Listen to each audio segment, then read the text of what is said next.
Hi, this is Marc Cook for Kitplanes Magazine. In a previous video, we talked to John McBean about the development of the Kitfox LSA. We're going to fly it in a minute. Before we get into that, it's important to understand this airplane is really very strongly based on the S7 Supersport kit aircraft.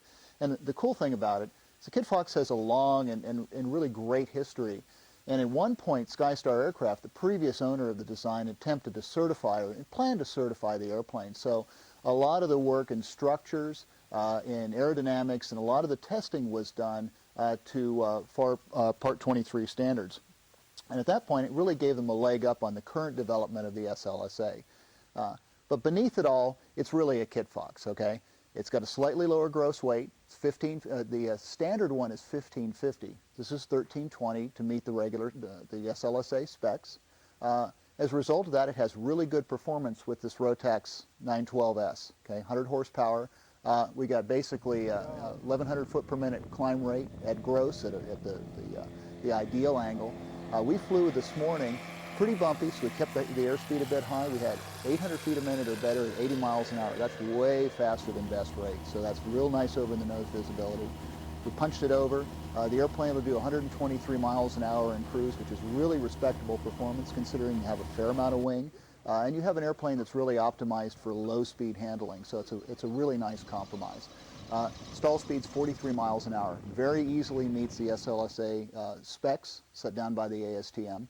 But the neat thing, I think, is it didn't take away any of the Kitfox-ness, if you will. Still a light handling airplane. It's got great roll control, has full span flaperons, basically gives you a tremendous amount of roll control. They droop a little bit to lower the stall speed and to give you a different landing angle.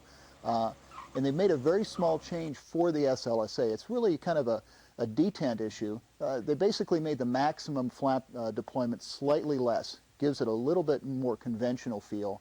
And I think that's a move in the right direction for the SLSA market. You know, and speaking of conventional feel, the airplane is really, really nice. It actually feels like a bigger, heavier airplane, which I think guys coming out of Cessnas and Cherokees and whatnot will really feel comfortable in the airplane. It's not kitey at all. And that's going to do well for them.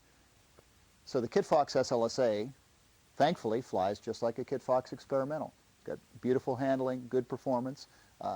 The factory right now is set up to do 6 of these a year. That's kind of an initial batch. They could staff up a little bit and get 1 a month out the door.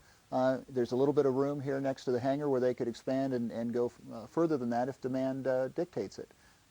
As the airplane goes to Sun and Fun, it's 83.5 for the very base model, and that's needle ball airspeed, but includes an interior, 100 horsepower, Rotax 912S, the folding wings, paint, the whole bit. So it's really just an equipment, kind of minimal equipment. This airplane, which has the Advanced Flight System EFIS and engine monitor combined, along with an SL40 comm radio and a transponder, is just under $100,000. That's really where Kitfox is trying to play the market. You know, get in there with a good value airplane, under $100,000, all American made, and you know, the fact that it's got good handling qualities and good performance is just kind of icing on the cake. This is Marc Cook reporting for Kitplanes Magazine. See you next time.